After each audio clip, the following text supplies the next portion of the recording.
Osteoporosis basically होती क्या है?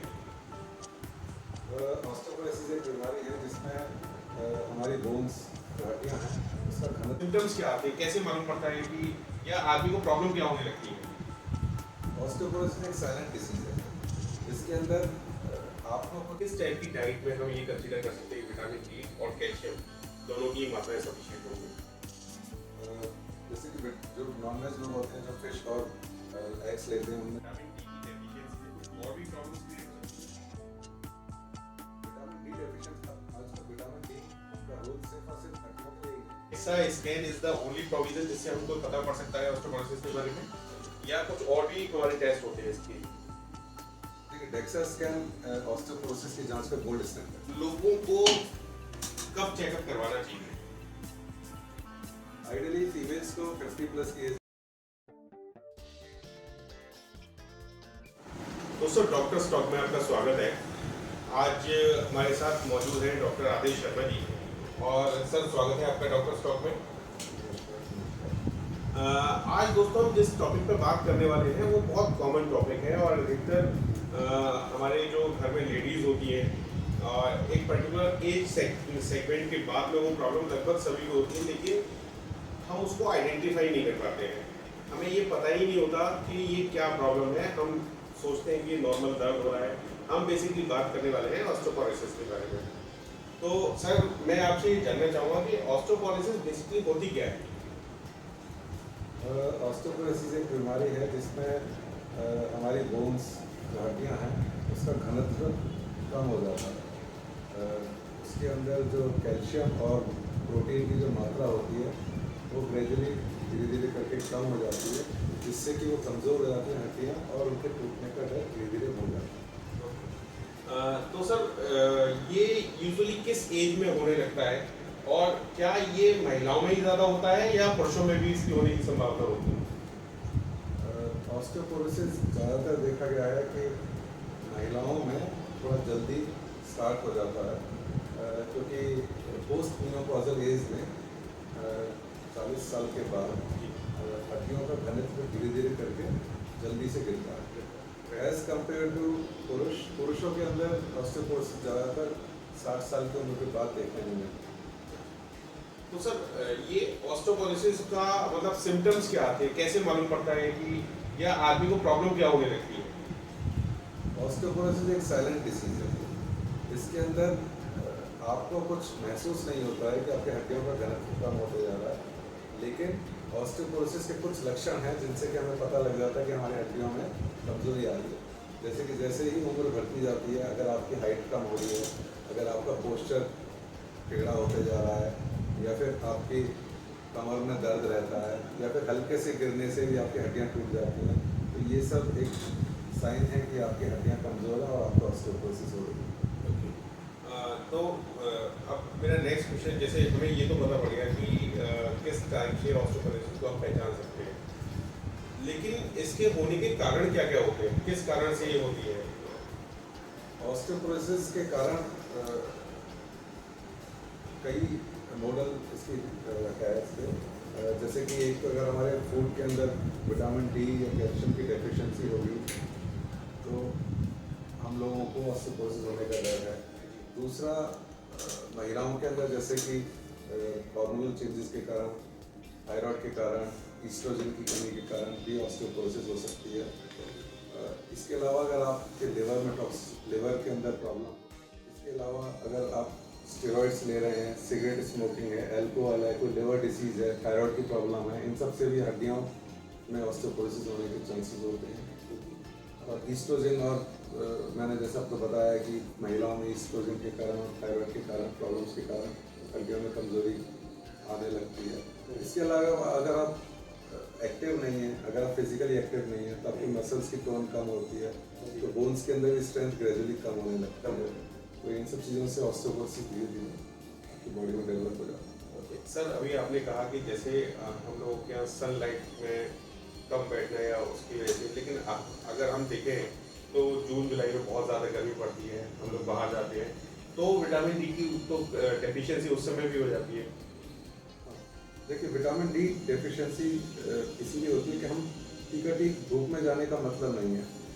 आप अगर आपको 15 से 20 मिनट को आपको सनलाइट चाहिए, लेकिन उस वक्त एक्सपोज होना चाहिए।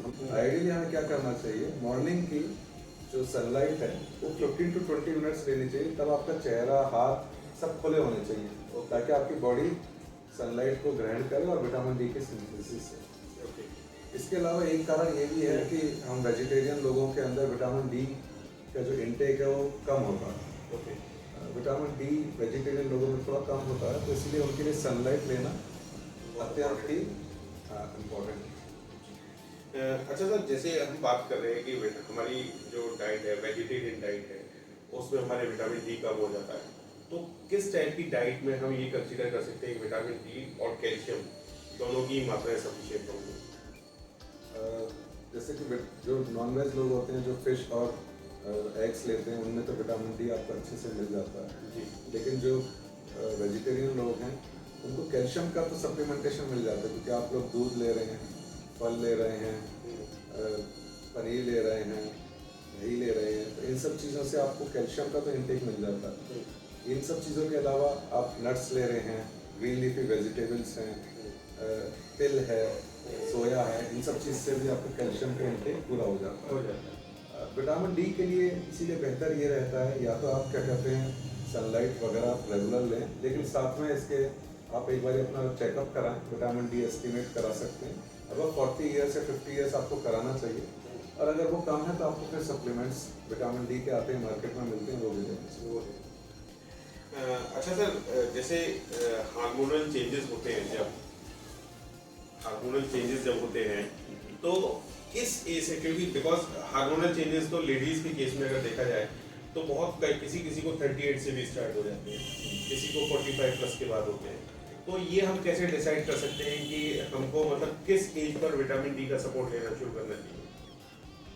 अब अगर अर्ली मेनोपॉज हो रहा है 40 ईयर्स से पहले, तो आप बहुत प्रोन है कि आपको ऑस्टियोपोरोसिस होने के चांसेस काफ़ी हाई हैं। ओके, तो आपको या फिर नॉर्मली भी 50 के आसपास एक बारी फीमेल्स को अपनी जरूर स्क्रीनिंग करानी चाहिए विटामिन डी की। और अगर बॉडी में पेन्स हैं, कमर में दर्द है, तो एक जांच होती है जिससे कि हमें ऑस्टियोपोरोसिस का पता लगता है शरीर में, जिसे हम डेक्सा स्कैन बोलते हैं, तो आप वो भी करा सकते हैं। उससे हमें पता लग जाएगा कि हमारा ऑस्टियोपोरोसिस या फिर हड्डियों में जो कमजोरी है वो किस लेवल की है, और हमें फिर उसी हिसाब से डॉक्टर से परामर्श लेके अपना इलाज चालू करेंगे। अच्छा सर, जैसे समटाइम्स क्या होता है, जैसे मैंने कुछ केसेस देखे हैं, कुछ लोगों को मैं परिचित हूँ, वो 30 की एज पर भी उनको विटामिन डी की डेफिशिएंसी हो जाती है। और अगला क्वेश्चन मेरा ये है कि क्या विटामिन डी की डेफिशिएंसी से केवल ये शरीर में दर्द वगैरह यही चीज़ें होती हैं, ऑस्टियोपोरोसिस की संभावना होती है, या कुछ और भी डिसीज इससे जनरेट हो सकती हैं? अब आजकल क्योंकि लाइफस्टाइल ऐसी हो गई है कि ज़्यादातर लोग इंडोर रहते हैं, मोबाइल टीवी इसी पे रहते हैं, एसी में रहते हैं, तो आपका बाहर निकलना बहुत कम हो गया, लोगों का सन का एक्सपोजर कम हो गया। इसके अलावा जो फास्ट फूड है आजकल जो बच्चे बहुत पसंद करते हैं, उसके अंदर हमें न्यूट्रिएंट्स और मिनरल्स उस लेवल के नहीं मिलते, विटामिन्स, जो कि आप घर के खाने में होते हैं। तो एक फास्ट फूड भी एक बहुत बड़ा कारण है जिसके कारण कि डाइट इनटेक बहुत इम्प्रॉपर है। इन सब के कारण आजकल यंग एज के अंदर भी देखा गया कि बॉडी एक्स होते हैं, विटामिन डी की डेफिशिएंसी हो जाती है। तो जब विटामिन डी डेफिशिएंसी होती है या फिर आपको प्रॉब्लम होने लगती है, तो हम लोग विटामिन डी का एस्टिमेशन कराते हैं और उसके हिसाब से फिर हम ट्रीटमेंट करते हैं। कुछ बच्चे होते हैं जिनको कि विटामिन डी की डेफिशिएंसी बचपन से ही होती है, जिसके कारण एक बीमारी है रिकेट्स, वो भी हो सकती है। तो हम पता करते हैं कि इसका कारण क्या है, क्योंकि रिकेट्स के कई कारण हो सकते हैं, तो उसके हिसाब से हम उसका मेडिकल ट्रीटमेंट। अच्छा सर, मेरा इसमें एक और क्वेश्चन शामिल था कि ठीक है, बॉडी एक हो रहा है, पेन हो रहा है या ऑस्टियोपोरोसिस हो गया, ये तो दैट इज फाइन, लेकिन क्या विटामिन डी की डेफिशिएंसी से कुछ और भी प्रॉब्लम्स क्रिएट हो सकती हैं?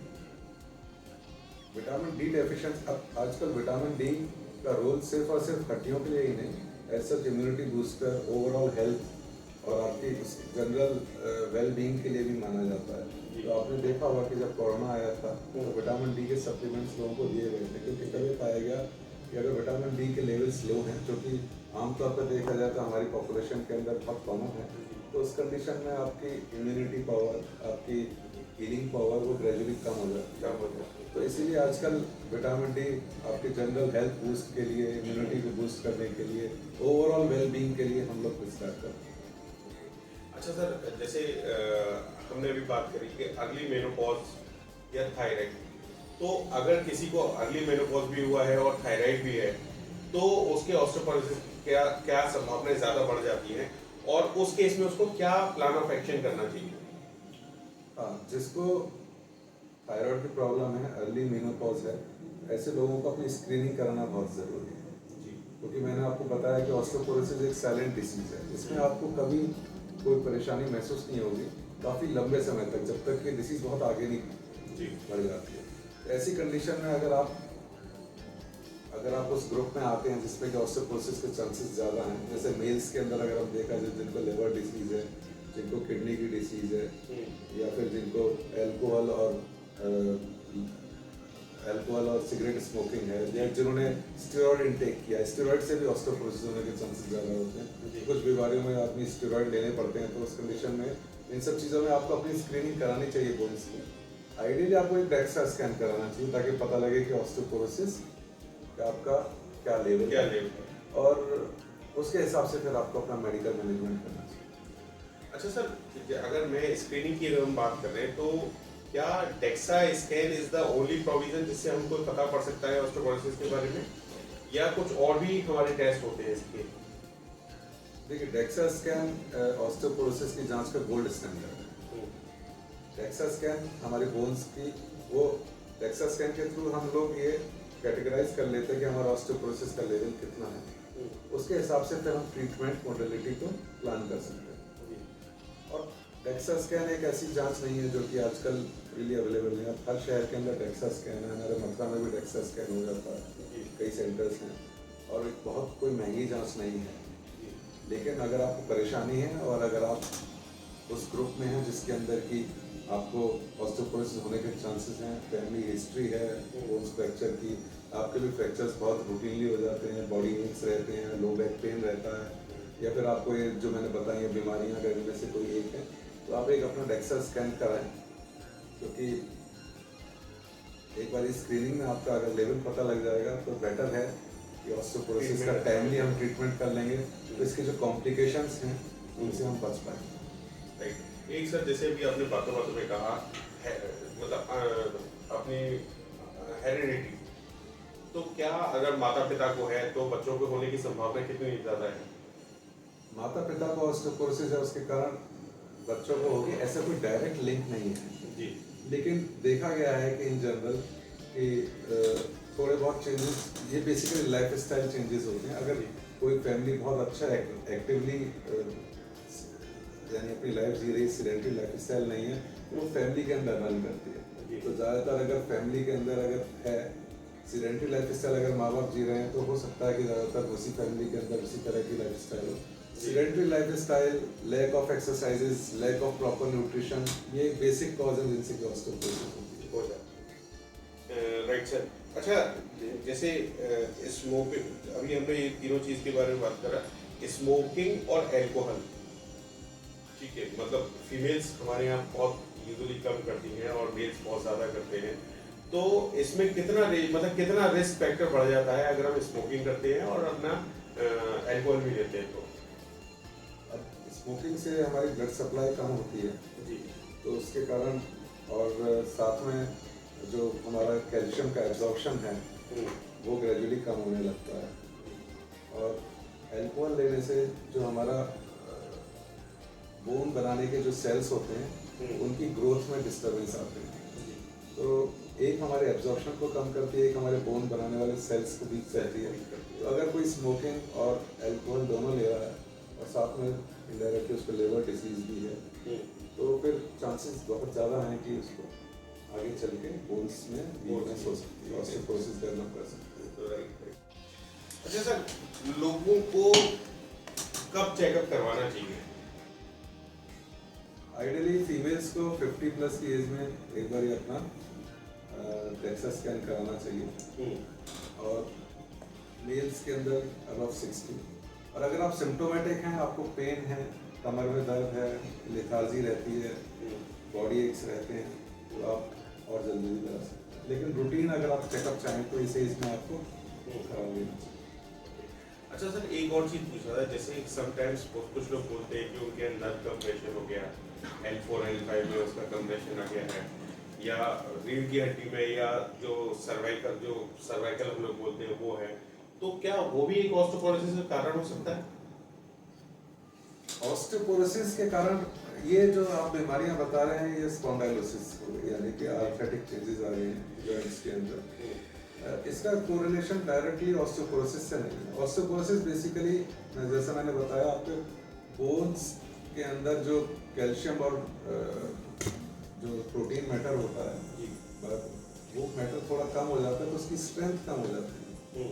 तो उसके कारण इनडायरेक्टली क्या हो सकता है कि अगर ऑस्टियोपोरोसिस है तो आपके वर्टिब्रा कोलैप्स कर सकते हैं, जिसको हम सेनाइल ऑस्टियोपोरोटिक फ्रैक्चर्स बोलते हैं, वो हो सकते हैं। और उसके कारण सेकेंडरीली कंप्रेशन हो सकता है जिसके कारण आपको नसें खिंचाव हो सकता है और सर्वाइकल और लंबर की प्रॉब्लम्स हो सकती हैं। लेकिन बेसिकली ये जो प्रॉब्लम होती है स्पॉन्डाइलोसिस की वो एज रिलेटेड डिजेनरेटिव चेंजेस होती है। ऐसे कितने परसेंट चांसेस होते हैं कि जिस व्यक्ति को ऑस्टियोपोरोसिस है उसको नी प्रॉब्लम हो जाए, घुटने की प्रॉब्लम हो जाए? हाँ देखिए, ऑस्टियोपोरोसिस है तो आपकी बोन्स में स्ट्रेंथ कम है जी। तो उसके कारण प्लस आप इसका मतलब है कि आप फिजिकली भी एक्टिव इतने नहीं है, मसल्स का भी आपके टोन रिलेटिवली कम होगी क्योंकि जो फिजिकली एक्टिव होते हैं एक्सरसाइज करते हैं उसके कारण आपके बोन्स वगैरह की भी स्ट्रेंथन रहती हैं। उसके अंदर भी अगर आप वेट ट्रेनिंग कर रहे हैं, अगर आप एक्सरसाइज कर रहे हैं, एरोबिक्स कर रहे हैं तो आपकी मसल्स के साथ साथ आपके बोन्स में भी स्ट्रेंथ है क्योंकि वो भी स्टिमुलेट होती हैं, उनमें भी मिनरलेशन का रेट बढ़ता है, वो भी स्ट्रांग हो जाती है। जब आपकी मसल्स स्ट्रांग हैं, आपके बोन्स स्ट्रांग हैं तो आपके जॉइंट्स एज सच एक सेफगार्ड हैं, उसकी लाइफ और बेटर रहेगी क्योंकि ऑस्टियोआर्थराइटिस भी एक एज रिलेटेड डिजेनरेटिव डिसीज है जी। जो कि नॉर्मल वियर एंड टियर हमारे बॉडी में होता है, उसी के कारण होती है। किसी में तेज है, किसी में कम है, जेनेटिक फैक्टर्स हैं, एनवायरमेंटल फैक्टर्स हैं, आप क्या काम करते हैं, किस तरह का लाइफ स्टाइल है, इन सब चीज़ों पर भी डिपेंड करता है। लेकिन डेफिनेटली अगर आपकी ऑस्टियोपोरोसिस को आप कंट्रोल कर रहे हैं, आपकी मसल्स स्ट्रॉन्ग हैं तो आप अपने जॉइंट की लाइफ भी बढ़ाते हैं तो आपको आर्थराइटिस होने के चांसेस भी कम हैं। सर अभी जैसा हमने अभी बात करी कि हमें हमारी मसल स्ट्रेंथ अच्छी होनी चाहिए, तो उस केसेस में हमको ऑस्टियोपोरोसिस होने के चांसेस कम हैं। तो क्या मैं ये समझूं कि जो हमारे लेबर क्लास लोग होते हैं उनको ऑस्टियोपोरोसिस होने की संभावना कम होती है? देखिए मैंने बोला ना कि मल्टीफैक्टोरियल है, एक्सरसाइज करना ही नहीं, आपकी डाइट भी प्रॉपर होनी चाहिए, आपका सन एक्सपोजर भी प्रॉपर होना चाहिए जी। और ये सब चीज़ें अगर सही हैं तो आपकी बोन्स के अंदर स्ट्रेंथ रहेगी और ऑस्टियोपोरोसिस के चांसेस कम हैं। अच्छा सर, एक क्वेश्चन थोड़ा सा लीक से हट करके है कि बच्चों में ऑस्टियोपोरोसिस होने की कितनी संभावना है? बच्चों में ऑस्टियोपोरोसिस नहीं कही जाती है, बच्चों में हड्डियों के घनत्व की कमी को हम ऑस्टियोपेनिया बोलते हैं। ऑस्टियोपेनिया और ऑस्टियोपोरोसिस में अंतर ये होता है कि ऑस्टियोपेनिया के अंदर कैल्शियम और मिनरल डिपोजिशन थोड़ा सा कम हो जाता है, उसे हम ऑस्टियोपेनिया बोलते हैं, जो यंग एज के अंदर बहुत कॉमन है डेफिशिएंसी के कारण और इन सब चीज़ों के कारण। ऑस्टियोपोरोसिस वो बीमारी है जिसके अंदर की मिनरलेशन तो कम हो ही रहा है, साथ में कोलेजन यानी बायोलॉजी जो कोलेजन है वो भी कम हो जाता है। तो यानी कि मिनरल्स के साथ साथ आपका जो ऑर्गेनिक मैटर है वो भी कम हो गया। तो उसके अंदर आपका मिनरल भी कम हो रहा है, ऑर्गेनिक मैटर भी कम हो रहा है, तो उसके अंदर बेसिकली आपकी ओवरऑल डेंसिटी भी कम हो रही है और बोन्स वीक भी हो रही है, दोनों तरीके से इसके अंदर वीकनेस।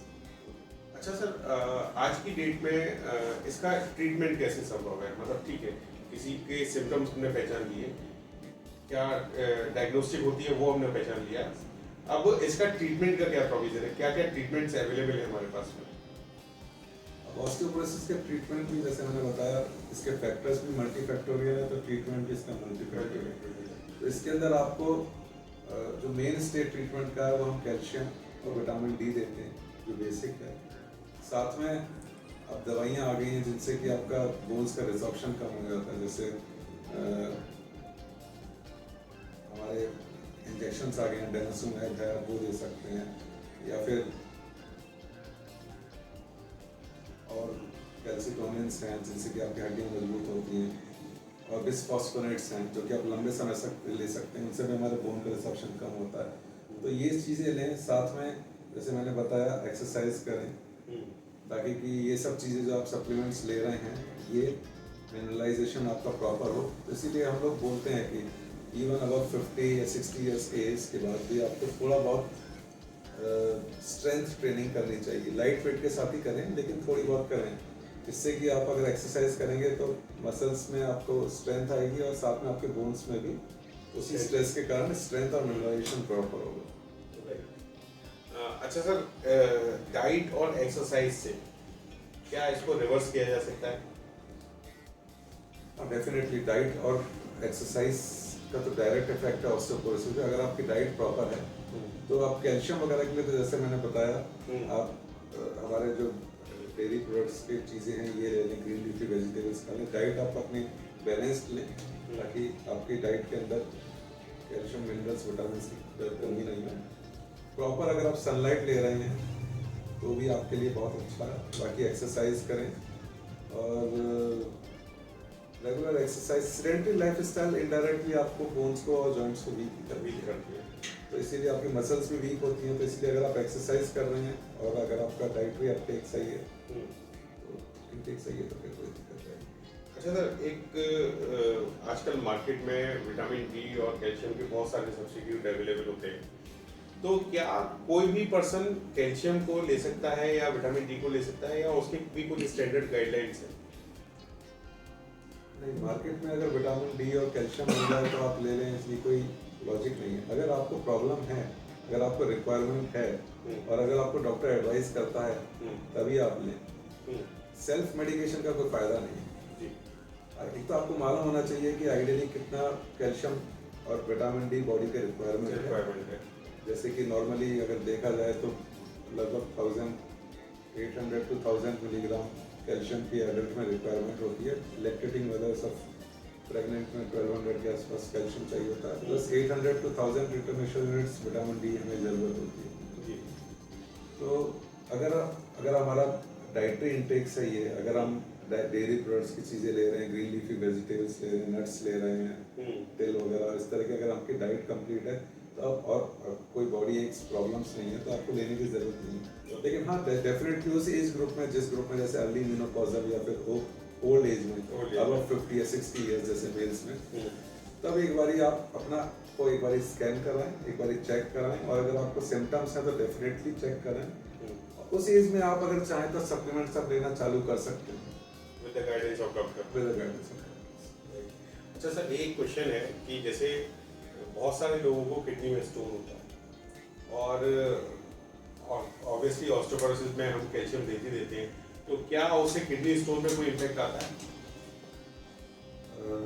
देखिए, मैंने बोला ना आपको, एक नॉर्मल ह्यूमन बॉडी की रिक्वायरमेंट है। अगर हम उस रिक्वायरमेंट के हिसाब से ही अगर हम कैल्शियम इंटेक या फिर अपना जो भी हम सप्लीमेंट्स ले रहे हैं उसी हिसाब से रहेगा तो सही है। Excess of everything is dangerous. तो अगर आप कोई भी चीज़ ले रहे हैं, अगर आप कैल्शियम इंटेक आपका बहुत हाई है, लाइफ स्टाइल आपकी सीडेंटरी है, तो बेसिकली कहीं ना कहीं आपको प्रॉब्लम होने के चांसेस हैं। तो ये सब प्रॉब्लम्स को कर सकते हैं। अच्छा सर, अब हमारे पास दो स्पेशल कैटेगरीज हैं पेशेंट्स की। पहली तो जो भी हमारे पेशेंट्स जो शुगर पेशेंट्स होते हैं, बिकॉज हर ट्रीटमेंट में शुगर कहीं ना कहीं इम्पैक्ट करती है, तो शुगर पेशेंट्स के लिए ऑस्टियोपोरोसिस कितना रिस्की है और उनका प्रोटोकॉल, मतलब ट्रीटमेंट प्लान किस टाइप से उन्हें करना चाहिए? शुगर या डायबिटिक पेशेंट के लिए एज सच ऑस्टियोपोरोसिस के ट्रीटमेंट में कोई प्लान में चेंज नहीं होता। वो डिपेंड, ऑस्टियोपोरोसिस का ट्रीटमेंट तो इसी पर डिपेंड करता है कि आपका ऑस्टियोपोरोसिस किस लेवल की है, आपको उससे क्या क्या सिम्टम्स और प्रॉब्लम्स हैं। डायबिटीज एज सच शुगर अगर है तो उससे ऑस्टियोपोरोसिस का कोई डायरेक्ट कोरिलेशन नहीं है, और ट्रीटमेंट के अंदर भी कोई चीज़ नहीं है। लेकिन प्रॉब्लम ये है कि हमारी सोसाइटी में डायबिटीज़ को लेके, हार्ट को लेके बहुत अवेयरनेस है। ऑस्टियोपोरोसिस एक साइलेंट डिसीज है लेकिन लगभग उतनी ही खतरनाक है, क्योंकि आप ये मान के चलें ऑस्टियोपोरोसिस के कारण आप ओल्ड एज के अंदर आपने देखा होगा हल्का से गिरने से कूल्हे की, कमर की, हाथ की हड्डी टूट जाती है, रिस्ट वगैरह की। और ये एक बहुत बड़ा ग्रुप है पेशेंट्स का जो कि, और आपको उनके फ्रैक्चर होने के बाद भी वो चोट से अपने आप को रिलेट करते हैं। वो ये नहीं मानते कि ऑस्टियोपोरोसिस एक है जो कि बेसिक रीज़न है, क्योंकि ये जो फ्रैक्चर्स होते हैं हिप के, रिस्ट के, स्पाइन के, ये जनरली ऑस्टियोपोरोटिक फ्रैक्चर्स, तो ये एक इंडिकेशन है कि आपकी हड्डी टूट रही है हल्का से गिरने से, तो ये एक साइन है कि आपको ऑस्टियोपोरोसिस है। तो आप अपनी हड्डी का इलाज तो ले ही रहे हैं, लेकिन साथ में आपको ऑस्टियोपोरोसिस का भी इलाज लेना, वरना ये चीज़ बार बार होती रहेगी। ये ट्रीटेबल डिसीज है या लॉन्ग टर्म इसका चलता रहता है ट्रीटमेंट? ऑस्टियोपोरोसिस का ट्रीटमेंट लॉन्ग टर्म तो है, शॉर्ट टर्म नहीं है कि आपने थोड़ा सा दवाइयाँ ली 5 दिन की दवाइयों से आपका पेन तो सही हो जाएगा, लेकिन ऑस्टियोपोरोसिस आपकी ग्रेजुअली डेवलप की है over a long period of time. तो आपको उसको अगर सही करना है तो उसके लिए भी आपको एक लंबा ट्रीटमेंट प्रोटोकॉल लेना पड़ेगा, और आपको रेगुलर चेकअप कराते रहने पड़ेंगे, और आपको अपने डेक्सा स्कैन और बाकी के अपने चेकअप्स करा के चेक करते रहना पड़ेगा कि आपकी ऑस्टियोपोरोसिस कितनी चलती है। ओके, तो मतलब इट्स मीन हम ये कह सकते हैं कि अगर हमने प्रॉपर ट्रीटमेंट ले लिया तो हमारी जो बोन डेंसिटी है वो दोबारा से रिकवर करने लगेगी। ओके, अच्छा सर, जैसे बहुत सारे लोग, आपने कहा एक्सरसाइज टू मच इम्पोर्टेंट, और मैं भी समझता हूँ कि एक्सरसाइज हमारी बोन स्ट्रेंथ के लिए बहुत इम्पोर्टेंट है, लेकिन क्या फिजियोथेरेपी भी ऑस्टियोपोरोसिस में ज़रूरी होती है या वो केवल अदर प्रॉब्लम्स को रिजॉल्व करने के लिए होती है? फिजियोथेरेपी भी इम्पोर्टेंट है, क्योंकि फिजियोथेरेपी से भी हमारे जॉइंट्स वगैरह, हमारी मसल्स वगैरह को स्टिमुलेट करते हैं, स्ट्रेचिंग कराते हैं, उनको स्ट्रेंथन करने के लिए एक्सरसाइज करवाते हैं। तो जब हमारी मसल्स स्ट्रेंथन हो रही हैं तो साथ में हमारे बोन्स भी इनडायरेक्टली स्ट्रेंथन होती है, जॉइंट्स की मोबिलिटी बढ़ती है और हमारी पावर बढ़ती है, तो उससे हमारी बोन्स में भी स्ट्रेंथ होती है। तो फिजियोथेरेपी नुकसान भी फायदेमंद भी फायदेमंद है। अच्छा सर, जैसे हमने अभी शुगर वालों का क्वेश्चन पूछा था, अब बहुत सारे लोग ऐसे होते हैं जो हार्ट पेशेंट है या उनका एज ज़्यादा है, अब उस पीरियड में वो एक्सरसाइज तो कर नहीं सकते, तो इस केस में हमें फिर क्या करना चाहिए? जब जैसे जो हार्ट पेशेंट है वो ना तो एक्सरसाइज कर सकता है ना ज़्यादा वॉक कर सकता है, तो उस केस में हम क्या करते हैं? देखिए, चाहे आप डायबिटिक हैं चाहे आप हार्ट पेशेंट हैं, हम लोग कभी ये नहीं बोलते कि आप पलंग पे रहिए, आप सीडेंटरी लाइफ स्टाइल कीजिए। आप एक लेवल से ज़्यादा एक्सर्शन नहीं कर सकते हैं जिससे कि आपको दिक्कत हो सकती है। डायबिटिक लोगों को भी हम बोलते हैं आप वॉक करें, अपनी एक्सरसाइज करें, रेगुलर दिनचर्या बना के रखें ताकि कि आपकी बोन्स और मसल्स स्ट्रेंथन रहे, आपके डायबिटीज़ और शुगर के लेवल्स भी सही रहें। तो डायबिटीज़ में तो उल्टा ज़्यादा चलना चाहिए। बाकी हार्ट की अगर है प्रॉब्लम तो आप बहुत ज़्यादा स्ट्रेस वाले कोई एक्सरसाइज वो नहीं करें, लेकिन रेगुलर वॉक्स करना या फिर हल्की सी, मैंने आपको बताया ना, थोड़ी स्ट्रेंथ ट्रेनिंग करना जिससे कि आपके मसल्स की टोन सही रहे, मसल्स का बल्क सही रहे। तो ये सब चीज़ों के लिए आपको कोई डॉक्टर आपको प्रिकॉशन या फिर मना नहीं करेगा। अच्छा सर, हम लोग वी आर इंडियंस और हम लोगों के यहाँ किचन में कचौड़ी, जलेबी, ये सब चीज़ें बहुत मतलब स्पाइसी फूड्स बनते हैं, तो ऑस्टियोपोरोसिस में जो हमारे स्पाइसी फूड्स होते हैं या जो हमारे यहाँ ऑयली मटेरियल होते हैं, ये किस हद तक हमें नुकसान करते हैं? क्या रहता है इसका? ऑस्टियोपोरोसिस, अब ये इनडायरेक्ट रिलेशन है, क्योंकि ऑस्टियोपोरोसिस का आप आजकल जब आते हैं, आप even vitamin D fortified oils वगैरह आते हैं, वो भी आपके लिए विटामिन डी लेने के वेजिटेरियंस के लिए अच्छा होता है। लेकिन अगर आप ऑयली चीज़ें ले रहे हैं, बहुत ज़्यादा अगर इससे तला बना खाना खा रहे हैं तो आपको वेट बढ़ेगा तो आपकी बॉडीज पे, जॉइंट्स पे भी स्ट्रेस पड़ेगा, आर्थराइटिस होने के चांसेस ज़्यादा हैं, आपके मूवमेंट्स कम होंगे, आप सीडेंटरी लाइफस्टाइल की तरफ जाएंगे, तो उसके बाद भी आपको क्या कहते हैं, बोन्स की भी वीकनेस आने लगेगी। तो इनडायरेक्ट कोरिलेशन है, जिससे कि अगर आप वेट गेन कर रहे हैं ड्यू टू आपकी रिच ऑयली डाइट, तो उसके कारण आपके जॉइंट्स पे, आपके बोन्स पे इनडायरेक्टली आपको असर दिखेगा। अच्छा सर, एक क्वेश्चन मेरी ऑब्वियसली लिस्ट पे नहीं था, लेकिन मैं पूछने हूँ, पिछले कुछ दिनों से मैं अपने सोशल मीडिया पर ये देख रहा हूँ कि घुटने में ग्रीस कैसे डाला जाता है। आई डोंट नो, मतलब मुझे नहीं मालूम कि ये क्या चीज़ है। मैंने फर्स्ट टाइम 2-3 बार ये इस टाइप के रील्स देखी, वो घुटने में कुछ इंजेक्ट करता हुआ दिखा रहे हैं और ऐसा बता रहे हैं कि घुटने में ग्रीस डाला जा रहा है। ऑब्वियसली ऑस्टियोपोरोसिस से रिलेटेड क्वेश्चन नहीं, लेकिन इसके बारे में आप क्या कहना चाहेंगे? क्या ऐसे ग्रीस डाला जा सकता है?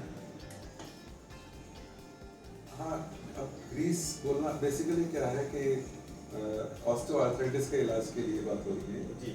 ऑस्टियोआर्थराइटिस में हमारा जो ल्यूब्रिकेशन है वो ग्रेजुअली कम होने लगता है। जी।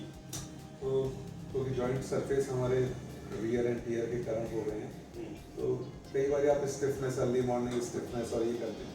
तो ये जो आप ग्रीस डालने वाली जो बता रहे हैं, ये बहुत अर्ली स्टेज में है, स्टेज 1 या फिर अर्ली स्टेज 2 ऑस्टियोआर्थराइटिस के अंदर जब आपको थोड़ी बहुत स्टिफनेस है, थोड़ा बहुत अर्ली मॉर्निंग पेन्स हैं, अर्ली स्टेज में आप विस्को सप्लीमेंटेशन बोलते हैं इसका। ओके। हम विस्को, जब विस्कोसिटी है वो कम हो जाती है तो विस्को सप्लीमेंटेशन के लिए इंजेक्शंस आते हैं, तो हम वो इंजेक्ट कर देते हैं। तो वो बेसिकली आपका एक आर्टिफिशियल है, जो नॉर्मल फ्लूइड है, साइनोवियल फ्लूइड है, उसका एक आर्टिफिशियल रिप्लेसमेंट है। तो वो बेसिकली ल्यूब्रिकेशन का काम करता है और अर्ली स्टेजेस में उसका रोल है। लेट स्टेजेस में जब आपका बोन जॉइंट काफ़ी डिजेनरेट कर गया है, कार्टिलेज डिजेनरेट कर गई है, तब उसका कोई बहुत रोल नहीं है, फिर तो आपको बेसिकली नी रिप्लेसमेंट की तरफ जाना पड़ेगा। अच्छा सर, हमारे जो ऑडियंस है उसको आप ऑस्टियोपोरोसिस के लिए क्या मैसेज देना चाहेंगे? ऑस्टियोपोरोसिस एक साइलेंट डिजीज है और आपको इसे कभी भी हल्के में नहीं लेना चाहिए। आपके घर में अगर कोई बड़ा बुजुर्ग है जिसको की दिक्कत रहती है, शरीर में दर्द रहता है, कमर में दर्द रहता है, तो एक बार उनका स्कैन कराएं, एक बार उनका जांच कराएं, और अगर उनको ऑस्टियोपोरोसिस निकलती है तो उसका प्रॉपर डॉक्टर के थ्रू, एक प्रॉपर प्रोटोकॉल के थ्रू उसका इलाज कराएं और बोन्स को स्ट्रॉन्ग बनाएं।